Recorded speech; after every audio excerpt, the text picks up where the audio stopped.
ദേവരാഗം രചനാ സംഭാഷണം മൈഥിലി മിത്ര ഭാഗം 13. ഇവരൊക്കെ ഒരു അമ്മയാണോ? മകൻ പറഞ്ഞ് വൈശുവിൻ്റെ കാര്യം അറിഞ്ഞതും പത്മാവതി അപ്പോൾ തന്നെ തൻ്റെ കൂട്ടുകാരി ദേവകിക്ക് ഫോൺ ചെയ്തു. എൻ്റെ മോൾ ഇങ്ങനായിപ്പോയി പത്മ, എന്ത് ചെയ്യാനാ? പറഞ്ഞു കൊടുക്കാവുന്ന മാക്സിമം ഞാൻ പറഞ്ഞു നോക്കി, ശാസിച്ചു. എന്നെക്കൊണ്ട് വേറെന്താ ചെയ്യാൻ പറ്റുക? അതുകൊണ്ടാ കുഞ്ഞിനെ ആ നരകത്തിലിട്ട് കഷ്ടപ്പെടുത്താതെ ഞാൻ ഇങ്ങോട്ടേക്ക് പഠിക്കാൻ വിളിച്ചത്. കൊച്ചുമകളുടെ അവസ്ഥയിൽ അവരും ഉരുകുകയായിരുന്നു. എന്നാലും ഇത് കുറച്ച് കടുത്തതായിപ്പോയി. ഇങ്ങനെയുണ്ടോ? പാവ, അവരുടെ കരച്ചിൽ കണ്ടപ്പോൾ സഹിക്കാൻ പറ്റിയില്ല. നിറഞ്ഞ കണ്ണുകൾ പത്മാവതി നേരിയതിൻ്റെ കോന്തലയിൽ അമർത്തി തുടച്ചു. നോക്കിക്കോണേടി അതിനെ, നിന്റെ അടുത്തായതുകൊണ്ടുള്ള ധൈര്യം മാത്രമേ എനിക്കുള്ളൂ. ദേവിക നെടുവീർപ്പെട്ടു. അത് നീ പ്രത്യേകിച്ച് പറയേണ്ടതിൻ്റെ കാര്യമുണ്ടോ? ഞാൻ നോക്കിക്കോളാം എൻ്റെ കൊച്ചിനെ. പത്മാവതി ചിരിയോടെ ഉറപ്പ് പറഞ്ഞു. അടുത്ത ഞായറാഴ്ച ഞാൻ വരാടി, നമുക്ക് കാണാം, ദേവകി ഓർമ്മിപ്പിച്ചു. ആ എന്നാ വയ്ക്കട്ടെ, അടുക്കളയിൽ ലക്ഷ്മി ഒറ്റയ്ക്കാ. പത്മാവതി അതും പറഞ്ഞിട്ട് കോള് കട്ട് ചെയ്തു.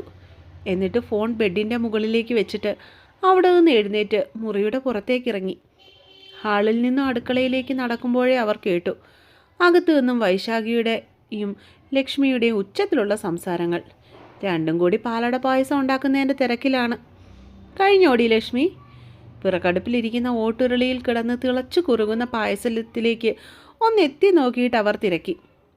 5 മിനിറ്റ് കൂടെ ഒന്ന് തിളയ്ക്കണം അമ്മേ. ഉരുളിയിൽ നിന്നും ഒരിത്തിരി പായസം തവിയിൽ കോരിയെടുത്തിട്ട് ലക്ഷ്മി പത്മാവതിയുടെ വലത്തെ കൈയുടെ നടുവിലായി ഇട്ടിച്ചു കൊടുത്തു. മധുരം ഇത്തിരി കൂടി ഇട്ടേക്കടി കൊച്ചേ, ഇതിപ്പോൾ ഒരു പുളി മധുരമാ. അവരത് സ്വാദ് നോക്കിയിട്ട് അഭിപ്രായം പറഞ്ഞു. ഇനി ഇടണോ അമ്മേ? ലക്ഷ്മി സംശയം. ആ സ്പൂണ് 2 സ്പൂണും കൂടി ഇട്ടേക്ക്, അവർ നിർദ്ദേശിച്ചു. ആ 2 സ്പൂൺ പഞ്ചസാരയും കൂടി അവർ ആ പാത്രത്തിലേക്ക് ചേർത്തിളക്കി. വൈശു വന്നത് പിന്നെയാ വായ്ക്ക് രുചിയായിട്ട് വല്ലതും വെച്ചുണ്ടാക്കി കഴിക്കാൻ പറ്റുന്നത്. അല്ലേലെന്നും വേലിച്ചീരയും വേവിച്ച് കപ്പയും പുഴുങ്ങി ഇങ്ങനെ തിന്നും കുടിച്ചും കിടക്കേണ്ടി വന്നേനെ. കൗണ്ടർ ടോപ്പിന് മുകളിലായി കയറിയിരിക്കുന്ന വൈശാഖിയുടെ കയ്യിലൊന്ന് തട്ടിയിട്ട് പത്മാവതി അവിടെ കിടന്ന ഒരു കസേരയിലേക്കായി ഇരിപ്പുറപ്പിച്ചു. മുത്തശ്ശി, അതെന്താ അങ്ങനെ? ഉള്ളിലുള്ള സംശയം വൈശാഖി തുറന്നു ചോദിച്ചു. അതെന്താണെന്നോ? എനിക്കൊരു കൊച്ചുമോനുണ്ടല്ലോ, മഹാദേവൻ. ഇങ്ങനത്തെ കാര്യങ്ങളൊന്നും കണ്ട അവന് പിടിക്കത്തില്ല കൊച്ചേ. ആകെപ്പാടെ തിരുവോണത്തിനാ ഈ വീട്ടിൽ ഇച്ചിരി പാലട വെക്കുന്നത്. കോഴിയും ബീഫും വേണമെങ്കിലേ മാസത്തിൽ 1 കിട്ടും, അത്ര തന്നെ. ഹാളിലേക്ക് ഒന്നെത്തി കുത്തി നോക്കിയിട്ട് അവർ രഹസ്യം പറയണ പോലെ പറഞ്ഞു. പോ അമ്മയൊന്ന്, അവൻ 10 ദിവസത്തിൽ ഒരിക്കലെങ്കിലും ഇവിടെ ഇറച്ചിയും മീനൊക്കെ മേടിച്ചുകൊണ്ട് വരുന്നില്ലേ? മകനെ പറഞ്ഞത് ഇഷ്ടപ്പെടാതെ ലക്ഷ്മി മുഖം വീർപ്പിച്ചു. ആന്നടി, നിൻ്റെ മോൻ കൊട്ടക്കണക്കിന് മേടിച്ചുകൊണ്ട് വരുന്നുണ്ട്. എന്തു കൊണ്ടുവന്നാലും ഒരാൾക്ക് 2 കഷ്ണം തികച്ച് തിന്നാനുള്ളത് കൊണ്ടുവരില്ല. ചുണ്ടു കൂട്ടിപ്പിടിച്ച് അങ്ങോട്ടും ഇങ്ങോട്ടും 2 വട്ടം പുച്ഛം പോലെ എന്തോ ഒരാംഗ്യം കാട്ടിയവർ. ലക്ഷ്മി അതിന് മറുപടിയായി ചിരിച്ചത് മാത്രമേ ഉള്ളൂ. അപ്പോഴേക്കും പാലട പാകമായിരുന്നു. ഒരു സ്റ്റീൽ ചരുവത്തിലേക്ക് പായസം പകുതിയോളം അവർ ഒഴിച്ചെടുത്തു. എന്നിട്ട് 6 കുപ്പി ഗ്ലാസുകളിലേക്ക് അത് നിറയെ പകർന്നു വെച്ചു. മോൾ ഇത് കൊണ്ടുപോയി ബാലേട്ടനും ദേവനും വിഷ്ണുവിനും ഒന്ന് കൊടുത്തിട്ട് വരാവോ? ഒരു ട്രെയിലേക്ക് 4 ഗ്ലാസുകൾ എടുത്തു വെച്ചിട്ട് അവരത് വൈശുവിൻ്റെ നേർക്ക് നീട്ടി. അതിനെന്താ, ഞാൻ കൊടുത്തിട്ട് വരാം. അവൾ ആ ട്രെയും കൊണ്ട് ഹാളിലേക്ക് നടന്നു. ബാലു മാത്രം അവിടെ ഇരുന്ന് TV കാണുന്ന അവൾ കണ്ടു. എടുത്തോ. അതിൽ നിന്നും ഒരു ഗ്ലാസ് ഭാസ്കറിന് നേരെ അവൾ നീട്ടി. ഇന്ന് ലക്ഷ്മി പൊളിച്ചല്ലോ. ഒരു ചിരിയോടെ അയാൾ അത് കയ്യിലേക്ക് വാങ്ങി. പിന്നീട് അവൾ പോയത് മഹാദേവൻ്റെ മുറിയിലേക്കായിരുന്നു. വിഷ്ണു നേരത്തെ തന്നെ അവൻ്റെ ബുക്കുകൾ എടുത്തുകൊണ്ട് പഠിക്കുന്ന മേശയുടെ അരികിൽ കിടക്കുന്ന കസേരയിൽ ചെന്നിരിപ്പുണ്ടായിരുന്നു. ആളെന്തോ എഴുതുകയാണ്. അവൻ എഴുതുന്നത് ശ്രദ്ധിച്ചുകൊണ്ട് അടുത്തായി ദേവനും. പായസം അവരുടെ 2 പേരുടെയും മുൻപിലായി ഓരോ ഗ്ലാസ് എടുത്ത് വെച്ചവൾ. എന്തോ എഴുതിക്കൊണ്ടിരുന്ന വിഷ്ണു പെട്ടെന്ന് മുഖമുയർത്തി എന്നെയും നോക്കി മുന്നിലിരിക്കുന്ന പാലടയിലേക്കും നോക്കി. നീ ഇന്ന് പഠിക്കാൻ വരുന്നില്ലേ? മഹാദേവൻ പൊടുന്നനെ ഗൗരവത്തിൽ അവളോട് തിരക്കി. വരുന്നുണ്ട്. ട്രെയിലിരിക്കുന്ന തൻ്റെ പായസത്തിലേക്ക് നോക്കിക്കൊണ്ട് പെണ്ണ് തലയാട്ടി. എന്നാൽ ബുക്കും എടുത്തുകൊണ്ട് വേഗം വാ. ചെക്കൻ ശബ്ദമുയർത്തി. ആ. അവളപ്പോൾ തന്നെ അവിടെ നിന്നും തിരിഞ്ഞു നടന്നിരുന്നു. പെണ്ണ് നേരെ പോയത് അടുക്കളയിലേക്കാണ്. എന്നിട്ട് ട്രെയിലിരുന്ന ഗ്ലാസ് കയ്യിലേക്കെടുത്ത് അതിലിരുന്ന പായസം ഇത്തിരി വേഗത്തിൽ തന്നെ കുടിച്ചു തീർക്കാൻ തുടങ്ങി. അയ്യോ മോളെ, ഇത്തിരി പതിയെ കുടിക്ക്. അവളുടെ ഗ്ലാസ്സിലേക്ക് വീണ്ടും ഒഴിച്ചു കൊടുക്കുവാനായി സ്റ്റീൽ ചെരുവ് അവർ കയ്യിലേക്ക് എടുത്തു. ഇപ്പോൾ വേണ്ട ആൻറ്റി, സാറ് പഠിക്കാൻ വേണ്ടി വിളിക്കുന്നു. ഗ്ലാസ് കൗണ്ടർ ടോപ്പിന് മുകളിലേക്ക് വെച്ചിട്ട് പെണ്ണപ്പോഴേക്കും വെപ്രാളത്തോടെ കിച്ചണിൽ നിന്നും പുറത്തേക്ക് ഓടിയിരുന്നു. മുറിയിൽ നിന്നും ബാഗ് എടുത്തുകൊണ്ടവൾ വേഗത്തിൽ തന്നെ അവൻ്റെ മുറിയിലേക്ക് നടന്നു കയറി. എന്നിട്ട് മഹാദേവൻ്റെ വലത്തുവശത്ത് കിടന്നിരുന്ന കസേരയിലേക്ക് ചെന്നിരുന്നു. ഇന്ന് കോളേജിൽ പഠിപ്പിച്ച എല്ലാ സബ്ജക്റ്റ് ടെക്സ്റ്റ് ബുക്കും നോട്ട്ബുക്കും എടുക്കുക. അവൾ ഇരുന്നത് അവൻ ഒച്ച ഉയർത്തി. ആ. അവൾ ബാഗിൽ നിന്നും എല്ലാ ബുക്കുകളും അപ്പോഴേക്കും വെളിയിലേക്ക് എടുത്തു വെച്ചു. പോർഷൻസ് കാണിക്കുക. അവൻ്റെ അടുത്ത നിർദ്ദേശം വന്നതും അന്ന് പഠിപ്പിച്ച എല്ലാ സബ്ജക്ട്സിൻ്റെയും പോർഷൻസ് വൈശ എടുത്ത് കാട്ടിക്കൊടുത്തു. ഇതെല്ലാം വായിക്ക്, എന്നിട്ട് എന്തെങ്കിലും ഡൗട്ട് ഉണ്ടെങ്കിൽ ചോദിക്ക്. പേജിൽ ചിലതൊക്കെ അടയാളപ്പെടുത്തി കൊടുത്തിട്ട് അവൻ ആ പെണ്ണിൻ്റെ മുൻപിലേക്ക് പുസ്തകം നീക്കി വെച്ചു കൊടുത്തു. വൈശാഖി മെല്ലെ അത് ഓരോന്നും വായിച്ചു പഠിക്കാനായി തുടങ്ങി. ഇതിനിടയിൽ വിഷ്ണുവിൻ്റെ പഠിത്തവും എഴുത്തും എല്ലാം കഴിഞ്ഞിട്ടവൻ മുറിയിൽ നിന്നും വെളിയിലേക്ക് ഇറങ്ങിപ്പോയിരുന്നു. വേഗം പോയി പഠിച്ചിട്ട് ഇതെല്ലാം പറഞ്ഞു കേൾപ്പിച്ചിട്ട് നീ ഇന്ന് അത്താരം കഴിച്ചാൽ മതി. അവൻ ആ പെണ്ണിൻ്റെ അരികിൽ നിന്നും വിഷ്ണു എന്ന കസേരയിലേക്ക് കയറിയിരുന്നു. തലയാട്ടി സമ്മതിച്ചുകൊണ്ട് വൈശാഖി ഓരോ പോർഷൻസും ശ്രദ്ധയോടെ വായിക്കാൻ തുടങ്ങി. കുറച്ചു നേരം കഴിഞ്ഞതും വൈശാഖിയുടെ ഫോൺ അവളുടെ കോളേജ് ബാഗിൽ കിടന്ന് അടിക്കാനായി തുടങ്ങി. റിങ്ക്യൂൺ കേട്ടതും മഹാദേവൻ പൊടുന്നനെ അവളെ കണ്ണുരുട്ടി കാട്ടി. വൈശാഖി വെപ്രാളത്തോടെ ബാഗിൽ നിന്നും കൈയിട്ട് അത് കയ്യിലേക്ക് എടുത്തു. കോളേജിൽ വെച്ച് തന്നെ ബാഗിലേക്ക് ഇട്ടതാണ്. ഇവിടെ വന്നതിന് ശേഷവും അതെടുത്ത് മുറിയിൽ വെക്കുവാൻ മറന്നുപോയിരുന്നു. അതേസമയം ആരാ വിളിക്കുന്നതെന്ന് നോക്കുവാനായി സ്ക്രീനിലേക്ക് നോക്കിയവളുടെ കണ്ണുകൾ ഒരു നിമിഷം പേടികൊണ്ട് മിഴിഞ്ഞു വന്നു. ഫോൺ എടുക്ക്. കയ്യിലിരിക്കുന്ന ഫോൺ എടുക്കാതെ അതിലേക്ക് മിഴിച്ചു നോക്കുന്നവളെ മഹാദേവന് ശ്രദ്ധിക്കുന്നുണ്ടായിരുന്നു. ആ, എടുക്കാം. ഒരു ഞെട്ടലോടെ അവൾ ആ കോൾ അറ്റൻഡ് ചെയ്തു. എന്നിട്ട് ചെവിക്കരികിലേക്ക് പിടിച്ചു. ഹലോ പപ്പ. അവളും മെല്ലെ വിളിച്ചു, അതും പതിഞ്ഞ ശബ്ദത്തിൽ പേടിയോടെ. ഈ മാസത്തെ ചെലവ് കാശ് അയച്ചു വെച്ചിട്ടുണ്ട്, പോരെങ്കിൽ ടെക്സ്റ്റ് ചെയ്താൽ മതി. രാജശേഖരൻ്റെ മുഴങ്ങുന്ന ശബ്ദം അവളുടെ ചെവിയിൽ വന്നു പതിച്ചു. പപ്പ, അത്. വൈശാഖി എന്തോ പറയുവാനായി തുനിഞ്ഞതും കോള് കട്ടാവുന്നതിൻ്റെ ശബ്ദമാണ് അവൾ പിന്നീട് കേട്ടത്. കാശ് കൊടുക്കുക എന്നത് മാത്രമാണോ മാതാപിതാക്കൾക്ക് ഒരു മകളോടുള്ള ഏക ഉത്തരവാദിത്തം? പെണ്ണിൻ്റെ കണ്ണുകൾ നിറഞ്ഞു തുടങ്ങി. അവൾ ഫോൺ തിരികെ മേശപ്പുറത്തേക്ക് വെച്ചിട്ട് വീണ്ടും ബുക്കിലേക്ക് മുഖം പൊഴുത്തി. കണ്ണിലൂറിയ നീരനെ അടുത്തിരിക്കുന്നവനിൽ നിന്നും ഒളിപ്പിക്കുവാനായി. അതേസമയം അവളുടെ ബാങ്ക് അക്കൗണ്ടിൽ 60,000 ക്രെഡിറ്റ് ആയെന്ന് കാണിച്ചുള്ള ഒരു മെസ്സേജ് നോട്ടിഫിക്കേഷനായിട്ട് വന്നു കിടന്നു. അത് കൃത്യമായി മഹാദേവൻ്റെ കണ്ണിൽ പെടുകയും ചെയ്തു. ഡിഗ്രി പഠിക്കുന്നവൾക്ക് 60,000 രൂപ എന്തിനെന്നുള്ള സംശയത്തിലായിരുന്നു അവനപ്പോൾ. എങ്കിലും അവളുടെ പേഴ്സണൽ കാര്യങ്ങളിൽ ഇടപെരുതെന്ന് നിർബന്ധമുള്ളവൻ അതിനെക്കുറിച്ച് ചോദിക്കുവാൻ മുതിർന്നില്ല. ആ സമയം പെണ്ണിൻ്റെ കണ്ണിൽ നിന്നും ഒഴുകിയ ഒരു തുള്ളി കണ്ണുനീർ അവളുടെ ടെക്സ്റ്റ് ബുക്കിൽ വീണുടഞ്ഞു. എന്താ പ്രശ്നം? എന്തിനാ നീ കരയുന്നേ? വൈശാഖി കരയുന്നത് കണ്ടതും അവൻ്റെ നെറ്റി ചുളിഞ്ഞു. അവളെ അവളുടെ പപ്പ വിളിച്ച് വഴക്കു പറഞ്ഞോ എന്നൊരു സംശയമാണ് മഹാദേവനിൽ പൊടുന്നനെ ഉണ്ടായത്. എന്തിനാ കരയുന്നതെന്നാ ചോദിച്ചേ? കുനിഞ്ഞിരുന്ന് പുസ്തകത്തിലേക്ക് നോക്കിക്കൊണ്ടിരുന്ന് ഏങ്ങലടിക്കുന്നവളെ കണ്ടതും അവൻ വീണ്ടും ഒച്ച ഉയർത്തി. പക്ഷെ പെണ്ണൊന്നും പറഞ്ഞില്ല. ഇങ്ങനെ തന്നെ ഒരുന്ന് കരഞ്ഞുകൊണ്ടിരുന്നു. ഏങ്ങലടിക്കുന്നത് കൊണ്ട് തന്നെ അവളുടെ ശരീരം ശക്തിയിൽ ഉലയുന്നുണ്ടായിരുന്നു. ശ്വാസമെടുക്കാൻ പെണ്ണ് പാടുപെടുന്നത് പോലെ. ഷടാ, ഇവക്കിപ്പോൾ എന്താ സംഭവിച്ചേ? ഇവിടെ പപ്പയല്ലേ ഇപ്പോൾ വിളിച്ചത്? 60,000 രൂപയെ അക്കൗണ്ടിൽ ഇട്ട് കൊടുത്തിട്ടുണ്ട്. മാത്രമല്ല, ഒരു മിനിറ്റ് തികച്ചു പോലും ആൾ സംസാരിച്ചതുമില്ല. ഇതിനിടയിൽ ഇപ്പോൾ എന്താ സംഭവിച്ചോ ആവോ? ചോദിച്ചിട്ടൊന്നും പറയുന്നുമില്ല. ഈ പെണ്ണിന് വീട്ടിൽ എന്തൊക്കെയോ പ്രശ്നങ്ങളുണ്ടെന്നാണ് കേൾവി. ഇത്രയും കാശ് വേണമെന്ന് പറഞ്ഞതിന് ഇനി ഇവിടെ അപ്പം വല്ല ചീത്തയും വിളിച്ച് കാണുമോ?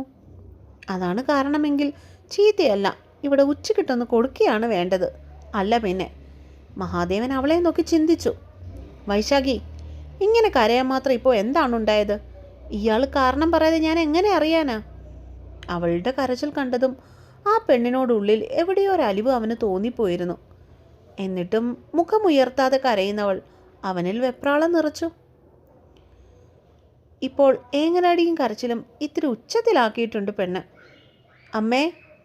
അവളുടെ കരച്ചിൽ നിൽക്കുന്നില്ലെന്ന് കണ്ടതും മഹാദേവൻ അപ്പോൾ തന്നെ മുറിയുടെ പുറത്തേക്ക് നോക്ക് ലക്ഷ്മിയെ ഉച്ചത്തിൽ വിളിച്ചു. കാരണം അവനും പേടിച്ചു തുടങ്ങിയിരുന്നു. എന്താ ദേവാ? മകൻ്റെ ഉച്ചത്തിലുള്ള വിളി കേട്ടതും ലക്ഷ്മി അപ്പോൾ തന്നെ അങ്ങോട്ടേക്ക് ഓടിച്ചെന്നിരുന്നു. ദേ ഇവള് കരയുന്നു, ഞാൻ ചോദിച്ചിട്ടൊന്നും പറയുന്നുമില്ല. അവൻ വൈശാഖിയുടെ നേർക്ക് വിരൽ ചൂണ്ടി. അയ്യോ, ഇതെന്നാ പറ്റിയേ? മോളെന്തിനാ കരയുന്നേ? അവരാ പെണ്ണിൻ്റെ അരികിലേക്ക് ആദ്യോടെ ഓടിച്ചെന്നു. ആൻറ്റി. ലക്ഷ്മിയെ കണ്ടതും പെണ്ണ് മുഖമുയർത്തി. ആ കുറച്ചു നേരം കൊണ്ട് തന്നെ അവളുടെ മുഖം ചുവന്ന് ചോര തൊട്ടെടുക്കാൻ പാകത്തിലായിരുന്നു. അവളുടെ കൺപോളകൾ നീര് വെച്ച് വീർത്തിരുന്നു. എന്താ മോളെ? വെപ്രാളത്തോടെ അവളുടെ താടിത്തുമ്പിൽ ലക്ഷ്മി പിടിച്ചു ചോദിച്ചതും ഒരു പൊട്ടിക്കരച്ചിലോടെ വൈശു അവരെ കെട്ടിപ്പിടിക്കുകയാണ് ചെയ്തത്. പെട്ടെന്നുള്ള അവളുടെ ആ പ്രവൃത്തിയിൽ അവർ ഭയന്നുപോയി. അവരുടെ കണ്ണുകൾ നീറിപ്പുകഞ്ഞു. എന്താ എന്താ വൈശുവേ, കരയല്ലേ?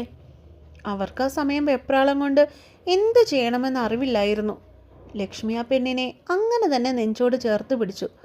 വൈശുവിൻ്റെ നെറുകയിൽ തഴുകി കൊടുക്കുമ്പോഴും അവളുടെ ചുമലിൽ തലോടി കൊടുക്കുമ്പോഴും ഒക്കെ പെണ്ണിൻ്റെ കരച്ചിലിൻ്റെയും സങ്കടത്തിൻ്റെയും കാരണമറിയാതെ അവർ ഉഴലുകയായിരുന്നു. അവർ സംശയത്തോടെ മഹാദേവനെ നോക്കി. നീ എന്തെങ്കിലും പറഞ്ഞോ എന്നൊരു ചോദ്യത്തോടെ. പക്ഷേ സംശയത്തോടെ നെറ്റി ചുളിച്ചുകൊണ്ടിരിക്കുന്ന മകൻ്റെ മുഖഭാവം ഒന്ന് മാത്രം മതിയായിരുന്നു അവൻ ഇതിനെക്കുറിച്ച് ഒന്നും അറിയില്ല എന്ന കാര്യം അവർക്ക് മനസ്സിലാക്കി കൊടുക്കാനായി. എന്താ എന്താ പറ്റിയേ?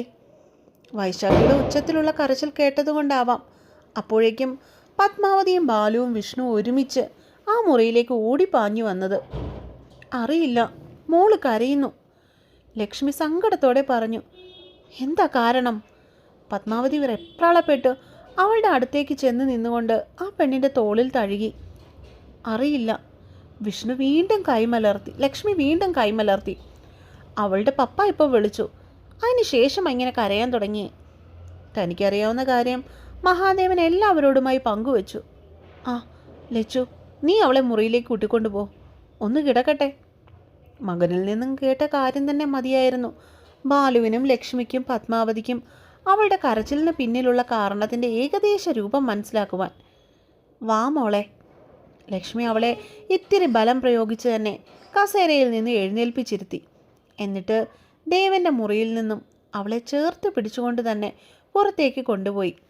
പുറകെ തന്നെ പത്മാവതിയും ബാലുവും വിഷ്ണുവും നടന്നു. അത്താഴം കഴിക്കാനിരുന്നപ്പോൾ തനിക്കെതിരായിട്ടിരുന്ന് കഴിക്കുന്ന വൈശാഖിയെ മഹാദേവൻ ശ്രദ്ധിച്ചു. അപ്പോൾ പോയതാണ്. പിന്നീട് പഠിക്കാനും വന്നില്ല. മുറിയിൽ കിടന്നുള്ള കരച്ചിലായതുകൊണ്ട് താൻ പിന്നീട് വിളിക്കാനും പോയില്ല. പിന്നെ കാണുന്നത് ഇപ്പോഴാണ്. ആ പഴയ സങ്കടം ഇപ്പോഴില്ല. അമ്മയും ബോണ്ടയും അച്ഛനും വിഷ്ണുവും കൂടി ഓരോന്നും പറഞ്ഞ് പെണ്ണിൻ്റെ മൂടൊക്കെ മാറ്റിയെടുത്തിട്ടുണ്ടാവാം എന്നവനപ്പോൾ ചിന്തിച്ചു. പക്ഷേ അവളുടെ മുഖമൊക്കെ കരഞ്ഞതിൻ്റെ ഫലമായിട്ടാവാം മൊത്തത്തിൽ നീര് വെച്ചതുപോലെ വീർത്തിരിപ്പുണ്ട്. കണ്ണൊക്കെ ചൈനക്കാരുടേതുപോലെ പോളയില്ലാതെ ഇരിക്കുന്നു. ആൾ ഉഷാറായിട്ടിരുന്ന് ഭക്ഷണം നല്ലതുപോലെ കഴിക്കുന്നുണ്ട്. ഇത്രയൊക്കെ ഉണ്ടായിരുന്നുള്ളോ ഇവക്കടെ വിഷമം? അവൻ പെണ്ണിനെ ഒന്ന് ശ്രദ്ധിച്ചു നോക്കിയിട്ട് തൻ്റെ പാത്രത്തിലേക്ക് മുഖം പൂഴ്ത്തി. മോളെ, ഇത്തിരി മീൻചാറൂടെ ഒഴിക്കട്ടെ, ഒരു പപ്പടം കൂടി കഴിക്ക്, ഒരു തവി ചോറും കൂടി ഇടാം, വൈകിട്ടത്തെ പായസം കൂടി കുടിച്ചിട്ടേ എഴുന്നേക്കാവൂ. അമ്മയും ബോണ്ടയുടെയും ശബ്ദം മാത്രം അവൻ കഴിക്കുന്നതിനിടയിലും ശ്രദ്ധിച്ചു. അവരാ പെണ്ണിൻ്റെ അപ്പുറത്തും ഇപ്പുറത്തും നിന്ന് അവളെ കഴിപ്പിച്ചു കൊല്ലുമോ എന്ന് പോലും അവന് സംശയം തോന്നി. എങ്കിലും മാസം 15,000 കയ്യിൽ കിട്ടുന്നത് കൊണ്ട് മാത്രം സ്വന്തം വീട്ടുകാർക്ക് അവളോടുള്ള ആ സ്നേഹത്തെ അവൻ പൂർവ്വം മറന്നു. നേരത്തെ വളരെ തുച്ഛമായ കാശുകൊണ്ട് വീട്ടുകാര്യങ്ങൾ നടന്നുപോയിക്കൊണ്ടിരുന്നിടത്ത് ഈ പെണ്ണ് വന്നതിൽ പിന്നെ നല്ല ചിലവാണ്. അവളെ കഴിപ്പിക്കുവാൻ വേണ്ടി എന്നും ഓരോ സ്പെഷ്യൽ ഉണ്ടാക്കുന്ന അമ്മയെ കാണുമ്പോൾ ദേഷ്യം തോന്നാറുണ്ട്.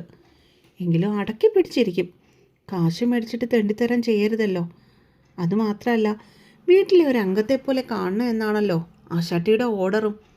അതിനുവേണ്ടി മാത്രമാണ് 5,000 രൂപ കൂടുതൽ തന്നിരിക്കുന്നതും. അതുകൊണ്ട് മാത്രം ഒന്നും മിണ്ടാനും പറ്റില്ല. ദേവാ, ഇതൂടെ കഴിക്ക്.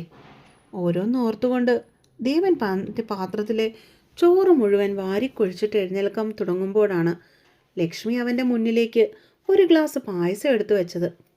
ആ കൈ കഴുകി തിരിച്ച് അതേ കസേരയിൽ ഇരുന്നിട്ട് അവൻ ആ പായസം ഒരു സ്പൂൺ കൊണ്ട് കോരി കുടിക്കുവാനായി തുടങ്ങി.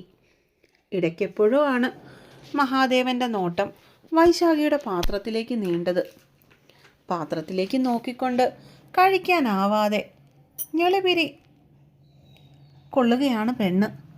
കൊടുത്ത ചോറിൻ്റെ 1/4 ഭാഗത്തോളം മാത്രമേ പെണ്ണ് കഴിച്ചിട്ടുള്ളൂ. വിളമ്പിക്കൊടുത്ത കറികൾ പകുതിയും കഴിക്കാതെ അതുപോലെ തന്നെ വെച്ചിട്ടുണ്ട്. വയറ് നിറഞ്ഞതുകൊണ്ടാവാം പാത്രത്തിലെ ചോറിൽ തോണ്ടിയാണ് പെണ്ണിൻ്റെ ഇരിപ്പ് പോലും. അത് കണ്ടതും അവളോടുള്ള അലിവും സഹതാപവും മാറി അവനിൽ ദേഷ്യം നിറഞ്ഞു. നിനക്ക് മതിയായോ?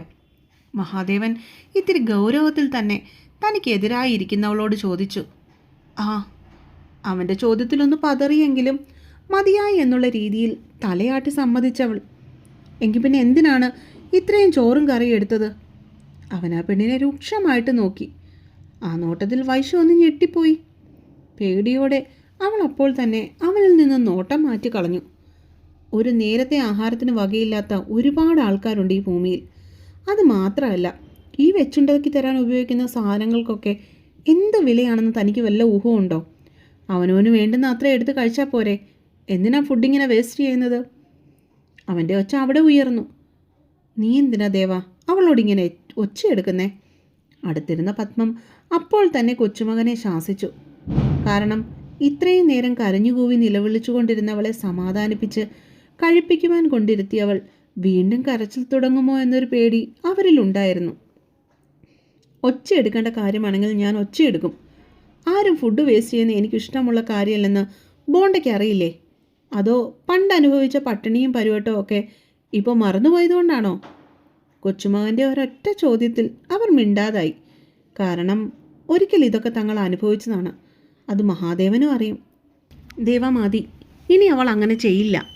ഭാസ്കരൻ ഇടയിൽ കയറിയതും അവൻ ആ സംസാരം അവിടെ നിർത്തി. വൈശാഖി, ഇനി ഇത് ആവർത്തിക്കരുത്. തനിക്കിഷ്ടമുള്ളത് കഴിക്കാം, പക്ഷേ വേസ്റ്റ് ചെയ്യുന്ന ഇനി ഒരിക്കൽ കൂടി ഞാൻ കണ്ടാൽ.